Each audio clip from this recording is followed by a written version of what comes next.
السلام عليكم ورحمة الله. المهم دابا اليوم غادي نحاولوا نشرحوا شويه العربية اللي ما فاهمش اصلا العربية. كاين اللي مازال ما عندوش فكرة العربية شنو غيقرا فيها هذا العام، شنو عنده فيها. المهم نحاول نحطه في الصورة باش انه يعرف بعدا شنو عنده. من بعد غندير فيديوهات اخرين باش نشرح كل حاجة، كيفاش نتعاملوا معها، المنهجيات، النصوص، المؤلفات، نشرحهم كامل ان شاء الله. بالنسبة للغة العربية، اللغة العربية عندنا كتكون من ثلاثة مجزوءات. بالنسبة للمجزوءة الأولى مجزوءة الشعر، المجزوءة الثانية مجزوءة النثر والإبداع، والمجزوءة الثالثة مجزوءة النقد.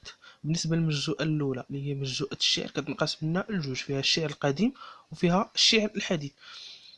بالنسبة للشعر القديم كينقسم لنا بدور الاثنان، فيه إحياء النموذج وسؤال الذات. وهاد إحياء النموذج وسؤال الذات اللي عندهم شكل واحد، كيختلف يعني عندهم نفس الشكل ولكن كيختلفوا في المضمون، بحيث ان الشكل ديالهم هو شكل واحد في نظام الشطرين، في وحدة الراوي، وحدة القافية، ولكن كيختلفوا في المضمون كيف ما قلنا. بالنسبة للشعر الحديث اللي فيه تكسير البنية وتجديد الرؤية، وما كذلك كيتشابهوا في الشكل وكيختلفوا في المضمون، ولكن ماشي شي اختلاف كبير، يعني اختلاف بسيط تماما. يعني هما حتى هما عندهم ما عندهمش هما ما عندهمش وحدة الراوي، وما عندهمش وحدة البحر، ما عندهمش هما ما كاينش عندهم البحر الشعري، هما عندهم تفعيلة كتسمى شعر التفعيلة. يعني هما ما عندهمش البحر الشعري، عندهم التفعيلة. يعني كيف ما قلنا عندهم نظام السطر الشعري، وما عندهمش وحدة الراوي وما عندهمش وحدة القافية. اوكي، هذا بالنسبة للشعر. بالنسبة لمجزوءة النثر والإبداع اللي فيها القصة والمسرح، هذه المراحل اللي كتمر منها في العرض، المراحل اللي كنمروا منها واللي كنحتاجوا باش نديروا التحليل ديالنا في العرض. اول حاجه بالنسبه للقصه كنديروا الملاحظه زائد المتن الحكائي، يعني كنلخصوا ديك القصه اللي عندنا، كنعطيو واحد التلخيص باش مثلا كنديروا التلخيص باش نلخصوا الاحداث ديال القصه في واحد 4 سطور ولا 5 سطور. بالنسبه للخطط السرديه، الخطط السرديه كتكون عندنا وضعيه البدايه، ووضعيه الوسط، ووضعيه النهايه. بالنسبه للقوى الفاعله، القوى الفاعله كتكون عندنا قوى فاعله ادميه او غير ادميه. القوى الفاعله ادميه فيها الشخصيات، فيها الشخصيه الرئيسيه والشخصيه الثانويه. وقوى فاعله غير ادميه كتكون شي حاجه اخرى من غير انسان، يعني شي حاجه داخله في القصه كتلعب دور في القصه ولكن ماشي انسان. بالنسبه عندنا النموذج العاملي، النموذج العاملي فيه هي اللي كنشوفوا ديك العلاقه، كنحاولوا ديك الصيروره ديال العلاقه بين الشخصيات في في الاحداث ديال ديك القصه كيفاش كتكون. مثلا كيكون عندنا الذات، العامل الذات، العامل الموضوع، العامل المرسل، العامل المرسل اليه، العامل المساعد، والعامل المعاكس. من بعد نشرحوا هادشي ان شاء الله. بالنسبه للزمن والمكان كنشوفوا الزمن اللي حاضر عندنا في ديك القصه، وامكنه، امكنه مفتوحه، امكنه مغلوقه، هكذا. عندنا السرد والرؤية السردية. عندنا يعني السرد كنشوفو داك السرد واش ديك القصة، واش زعما السارد ديال القصة واش هو داخل في الأحداث ديال القصة، ولا هو غير شي واحد كيعاود لنا على القصة. يعني واش البطل نيت هو كيسرد لنا الأحداث ديال القصة، ولا كاين شي سارد هو اللي كيسرد لنا الأحداث ديال القصة. وكنشوفو الرؤية السردية، واش هي رؤية من الخلف، رؤية معاه، ولا رؤية من الأمام. عندنا الحوار والوصف. الحوار كيكون عندنا حوار داخلي وحوار خارجي. الحوار الداخلي اللي كيتسمى المونولوج، مثلا الحوار بين الشخصيه ونفسه، والحوار مع الخارجي بين الشخصيه والشخصيات اللي معاه. الوصف كنذكروا الاوصاف اللي عندنا ديال الشخصيات اللي مذكورين عندنا في ديك القصه. والرهان، الرهان هو علاش باغي يترهن ديك القصه اللي عندنا. علاش الرهان ديال القصه؟ انها بغات تكشف لينا هذا الواقع، بغات تكشف لينا هذه القصه، يعني هذا الكاتب هذا كتب لينا هذه القصه باش يبين لنا شي حاجه، باش يوصلنا الميساج. شنو هو الميساج اللي بغى يوصلنا من خلال ديك القصه؟ هذا هو اللي كتسمى الرهان. بالنسبه للمسرح هما تقريبا بحال القصه، كيختلفوا في شي حوايج قلال. اول حاجه كنديروا تكتيف المعاني، يعني كنكتفوا المعاني بحال التلخيص، بحال المتن الحكائي. كنحاولوا نلخصوا ديك المسرحيه اللي عندنا. من بعد كنديروا خطط السرديه، كذلك كندير وضعيه البدايه، وضعيه الوسط، وضعيه النهايه. قوى الفاعلة، قوى فاعلة آدمية غير آدمية. عندنا البنية العامية نفس الحاجة كذلك كيف ما قلنا بالنسبة للمسرح. بالنسبة للصراع الدرامي كنشوفو الصراع الدرامي اللي حاضر عندنا في ديك المسرحية.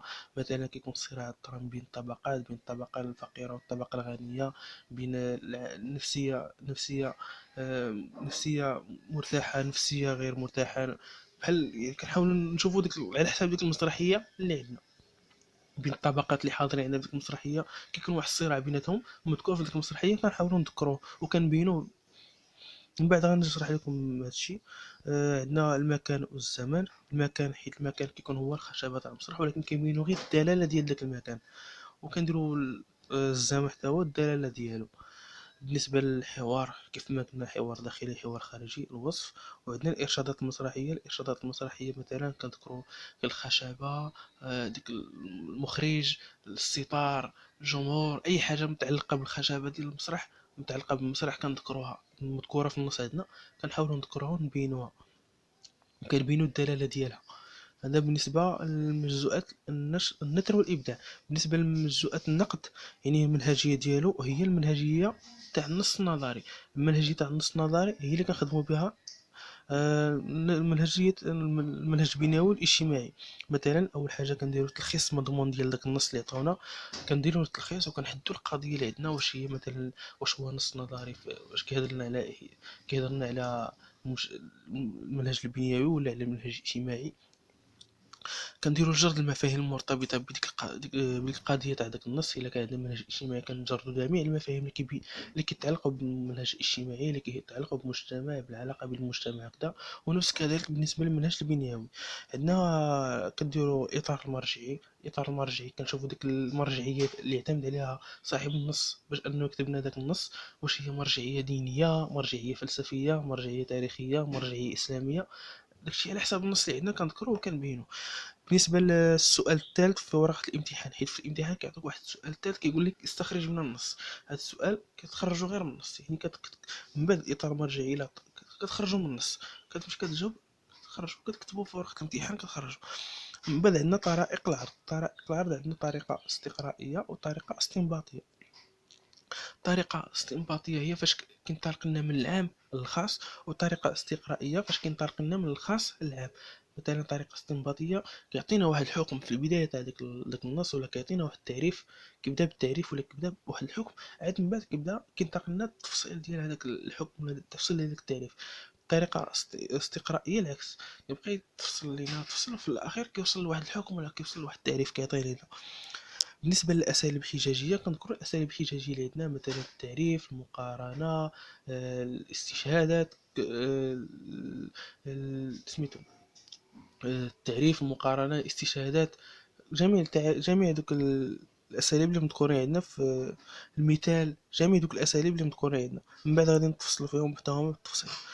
عندنا الخطاب النقدي كنديروا الاتساق والانسجام. يعني كنذكروا الاتساق اللي عندنا، الانسجام اللي عندنا. الاتساق كيكون بين الفقرات ديال النص، الانسجام كيكون بين الافكار ديال النص.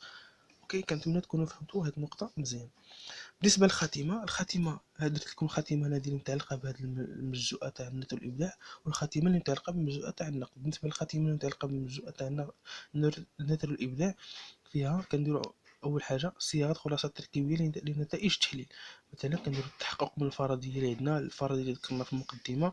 كنديروا ابراز الوعد الاجتماعي او النفسي او التاريخي في النص على حسب داك النص اللي عندنا.